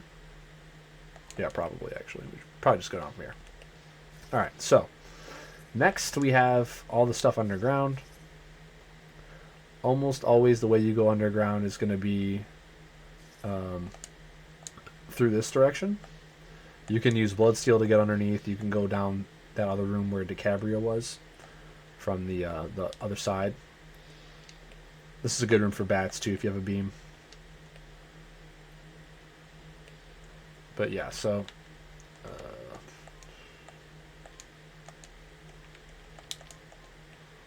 right. So Deep Sinker or Aqua Stream to be able to get through this area is what you'll need. Or you can use Invert as well. Invert will get you through. Let's actually show the invert bit real quick. So if you invert and you don't have Deep Sinker, you can just hit the jump button and you'll swim. Because invert will normally pull you down towards the bottom of the screen, but you can infinitely jump and stay up here with invert. So any of that stuff will be able to get you through this area. This is probably the best room in the game for Burr. You run in, kill it, and leave. There's also one coming up in a room or two. This is a good room for Archdemon as well, but I prefer the ones up top. Especially the ones up top if you can, because if you fall down this pit right here, there's no way to get back up without double jump or better, which could be really bad. So you almost always want to save before you come down here, or make sure you jump across and run, like, you know, and just stand and farm from over here. You just don't want to get knocked down in this pit. Definitely save. You don't want to save here, especially if you don't have double jump or whatever. You want to be able to get back out because you might have missed something. But yeah, water leapers. So here we'll show you real quick. This is one of the better rooms for water leapers. It's decent for seeker as well, because you can just water leaper. You can kill the seeker from right here if you can, you know, get him. This is good for water leaper as well because, you know, if you have a beam. But here's a really good room for seeker. This is also another good room for archdemon, and then your axe outsider. This is your other alternative room for axe outsider. But remember, you don't want to come down here without double jump to get back up. This is also another great room for seeker.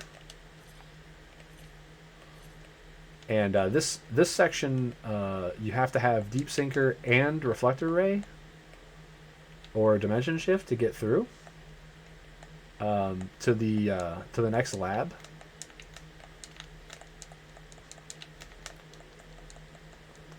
So I'm kind of actually just gonna jump over that. This is one of the better rooms for Gastion if you have a beam. Alternatively, if you don't, there's a room in a section we're gonna go to. Actually,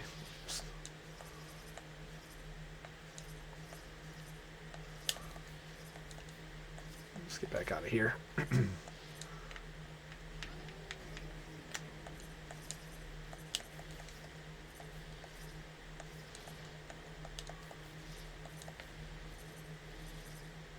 Alright, so this is normally the way you're going to come down, typically.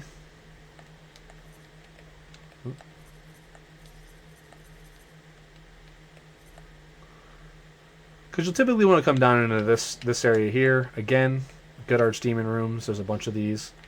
This is one of the better shovel armor rooms. You know, you can do back-to-back shovel armors here. There's also another one that goes across. We'll show you in a second.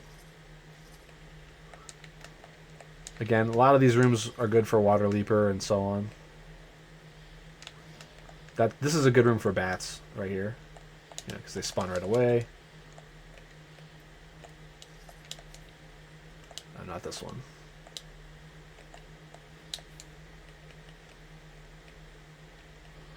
This is the best room for Disama. There's a bunch of them in here. They have a high drop rate. You'll definitely want to farm them. This takes you through the rest of caverns, going the other direction. Just wanted to highlight real quickly. That's a decent shovel armor. This is a decent shovel armor room right here.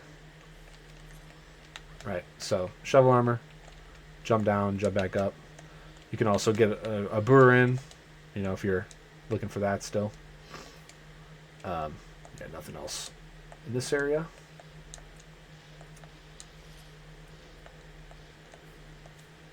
Okay.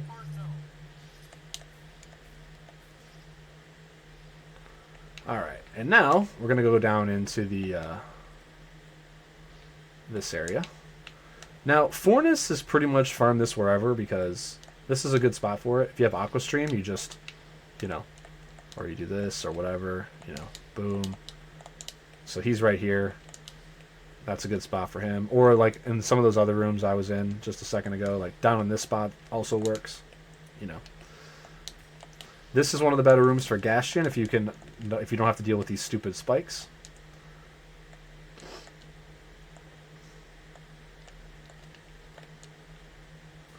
Now, down here is this enemy, Scylla. This is one of the only spots in the game you could farm him. There is a better spot than this, but since it's such a hard to get to spot, you might have to farm these here. Like in my last seed I played, I had to farm these here. But I will show you the other spot once it comes up. This is the absolute best room for Gastion. There's more room to maneuver and stuff, so kill that here if you can.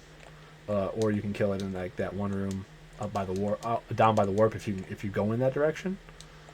Probably not gonna be going in that direction all that much. All right. And this takes us into the desert. If you have beams, farming Amy's right here is pretty good. Even if you don't have beams, this is probably your best Amy farm. Just make sure you can one-shot. Sadly, this is one of the best spots to farm this guy if you have a beam. If you don't have a beam, there's maybe one spot that's better. I guess we'll cover that in a second. There's your best Alistair spot. This is probably also your best Volsha spot, because no matter where you come in, she will fly up at you. So if you just do this, she'll come up towards you every time. And you want actually her to come up from below you, because then she has a lot less things she can do.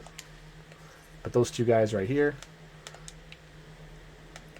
This is one of the best Zephyr rooms. There's a few Zephyr rooms that are good. This is one of the best. There's a bunch of them in the next section as well, though.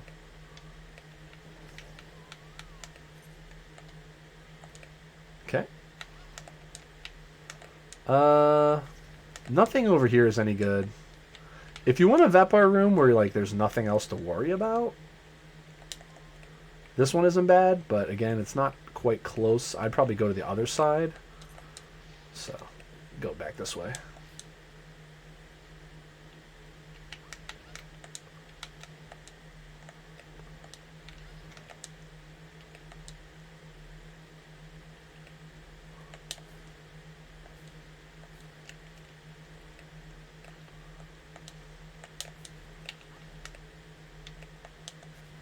Oh, yeah. If you have melee only, if you don't have like a beam weapon or a decent shard, this is your best spot for farming this idiot. But you can still do the because this falling down is a little bit quicker, right? Than running. But if you have like moon belts or strider belt, the first room I showed you is probably better because you can get you can cover the long distance a little bit quicker. All right. Oh yeah, we got to show you where Rocky is.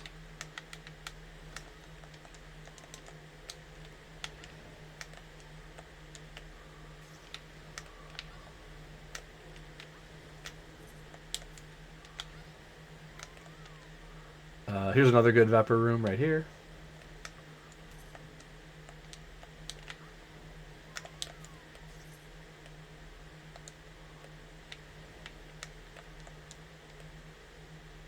Okay, so this is the only spot in the game where I think this enemy even is. Rocky, I don't think he's anywhere else. So this kind of sucks because you have to like kind of like half jump. He's got a lot of HP. You kind of like have to half jump and then fall back through the sand.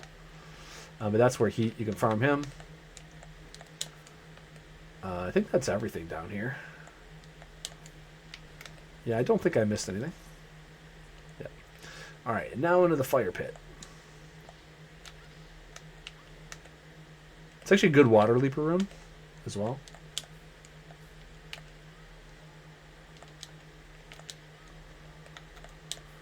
Okay, you might be coming from the other direction when you come into this area, but it's very rare that you are. It's much easier usually to find invert or dimension shift than to find both deep sinker and reflector ray. So, blood bugs you can farm in a bunch of different rooms. This is a good one.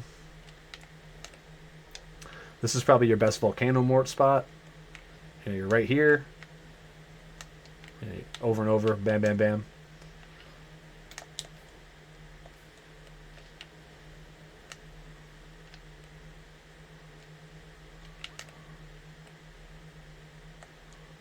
Okay.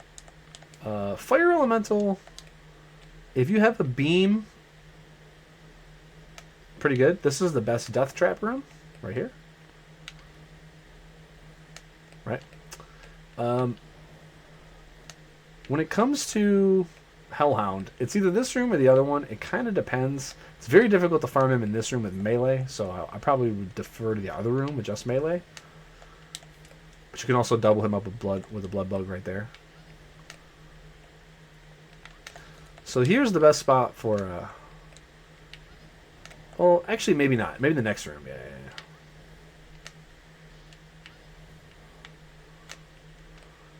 yeah. All right.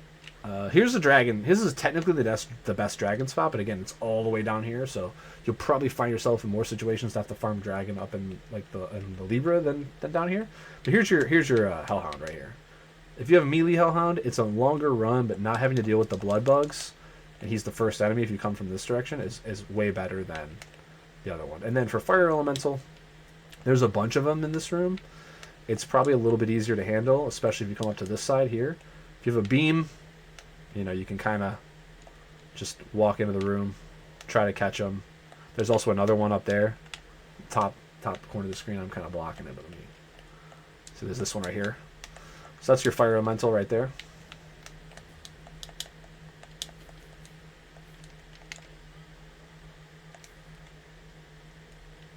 Huh, I never grabbed that, huh?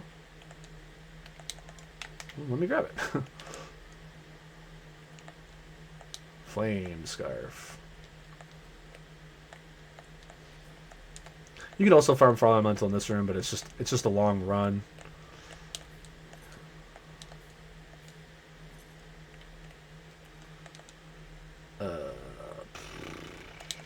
Okay. So your best Dark Elemental and Macaron are right here. You can do Macaron also in the other lab, the one by the train, but it's a little bit difficult. This one's just strong against dark, so that's why he's not dying. But yeah, these two, they're best handled right here.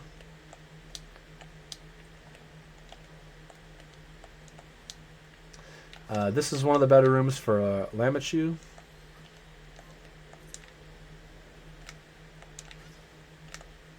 But I'd probably go from this side. It's about the same distance.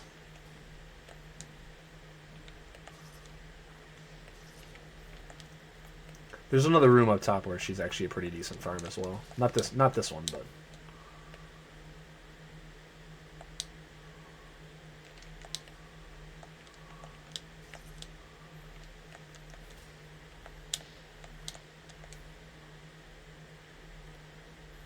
from here, she's not too bad to kill.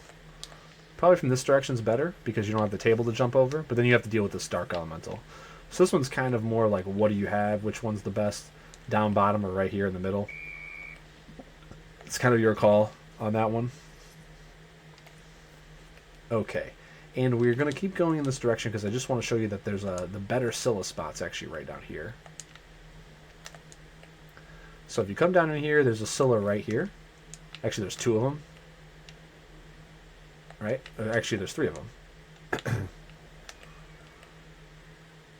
And if you come from this room, you have actually one of the better Gaston spots if you have access. But then you also can like run right up and kill.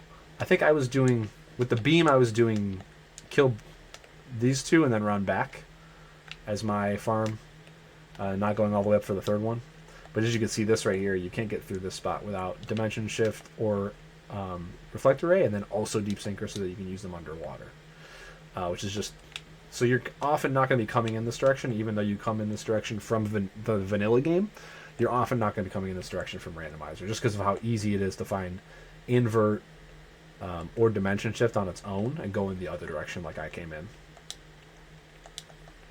Okay. And then I think I am going to save. I'm just going to buy some more Waystones. All right. And then now we're on to the last bits of the game. Let's go here. Because we want to do go in den from the correct direction. May as well take you in a den from the correct direction, not the reverse direction.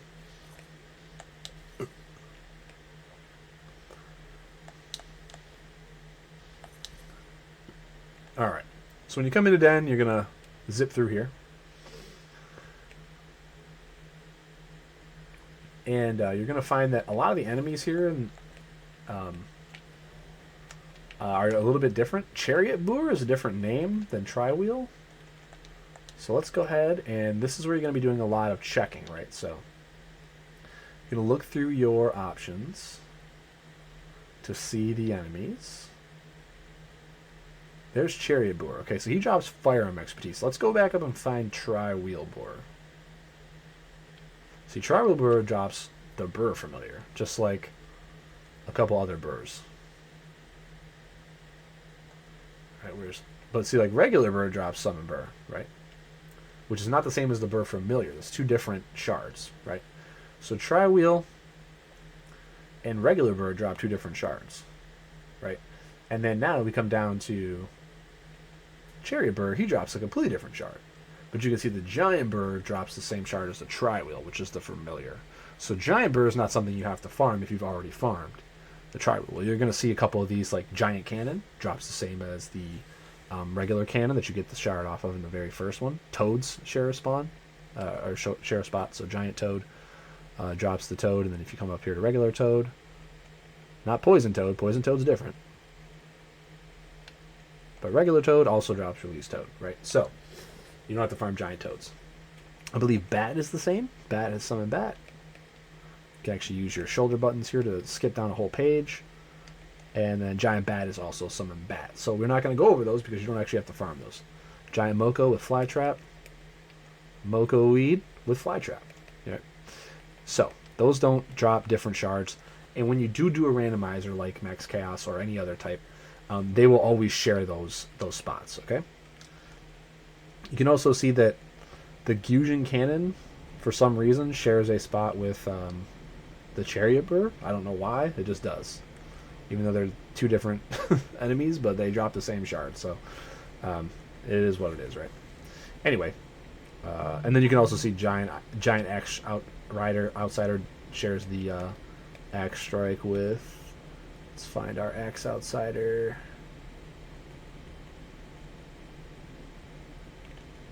Oh yeah, so the Axe Outsider and the Giant Axe Outsider have different shards. So this is not always the same. That's why you're going to want to familiarize yourself with this demon list before you dive into this stuff, right? So yeah, I think that's all. I think we covered everybody.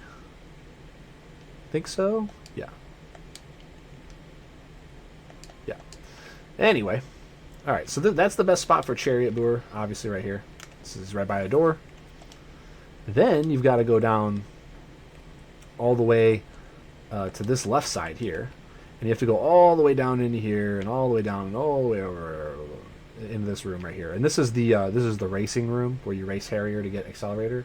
I'm not going to go show you this because this is just a big fat waste of time. But you know, if you can do it, go ahead and go do it, and that gets you a shard drop down there. Everything else here, I believe, is it's not going to be the best place to farm any of it. So, your Marboss is right here, and your Silver Wolfman is right here as well. Sometimes these spots are a little bit difficult to get to without movement, and they're pretty far away from an exit. So, like, if you have high jump or invert, farming Silver Wolfman and Marboss, this is probably the best spot because you're not being bothered by anything else either, right? These guys are tough to farm. They're obviously everything here is tough to farm. It's a little bit different. There is an alternative spot to farm both of these guys. I'll show you where that is in a second. This is actually not your best spot to farm.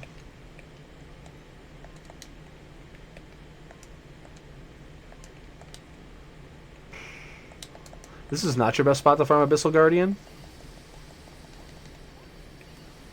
You can, but you have a long run here, so without Accelerator or like a Gram and Infinite MP, it's kind of rough. There is a better spot for it.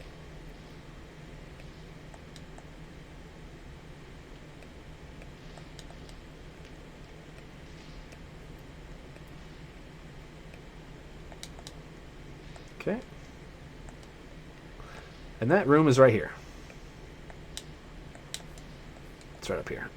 You might want to save first, of course, but this is your actual best Abyssal Guardian room because he's right inside this door. There's nothing else in here. And, you know, you can just kill him a bunch over and over. We'll hit the save room real quick. Okay.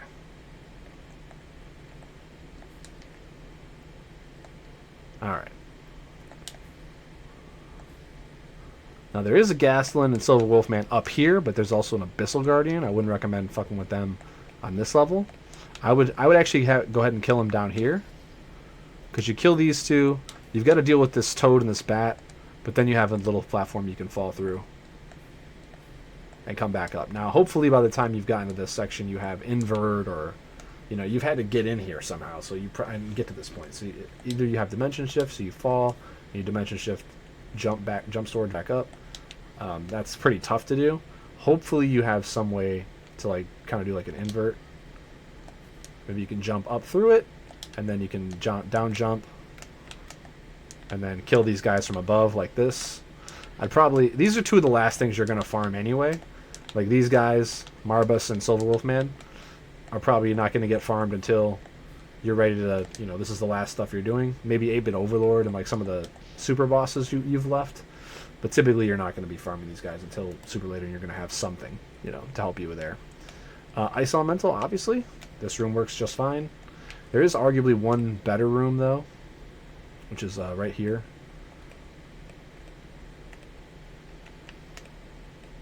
And in Max Chaos, this room could be a save room where you could refresh your MP and HP as well. So your Ice Elemental here spawns right there. Bang, bang, bang. All right. Demon Lord could be this room. It really kind of depends on what you have. There's also one other room which I'll show you. The other room has a bunch of obnoxious shit in it as well.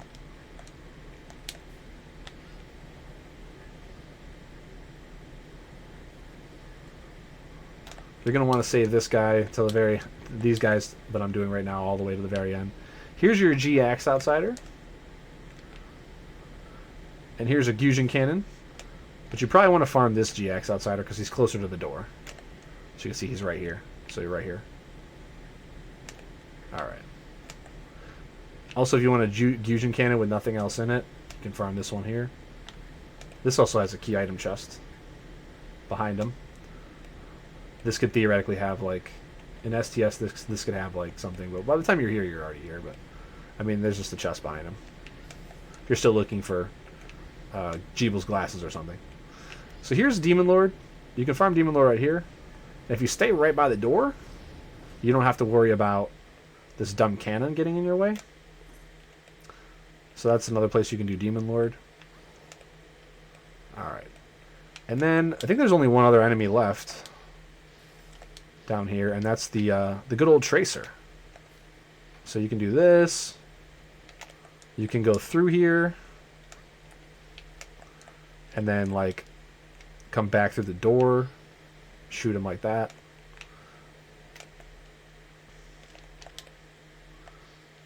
Alright. And I think that's everything in terms of... Let me just check the list. See if we missed anybody. No, I think that's everything. I think we got everything. Elemental, yep. I even went over Kuni. We went over the stupid Mite guy in the tower. And I didn't go over any of the bosses, but I kind of went over them at the beginning. Most bosses are 100% drop. You only have a few that aren't, right? So you have Revenant and Carpenter, who are not. You have to refarm these guys over and over. You have 8-Bit Overlord, you have to refarm over and over. And you have Kuni guy, which you'd have to farm over and over, in order to get their drops. So hopefully this kind of helps you out, and you don't have to learn on the fly a little bit on like the best spots to farm, all the different enemies in Max Chaos for all your shard drops. And hopefully this is a decent companion to my previous video, which kind of like is a tutorial about the entirety of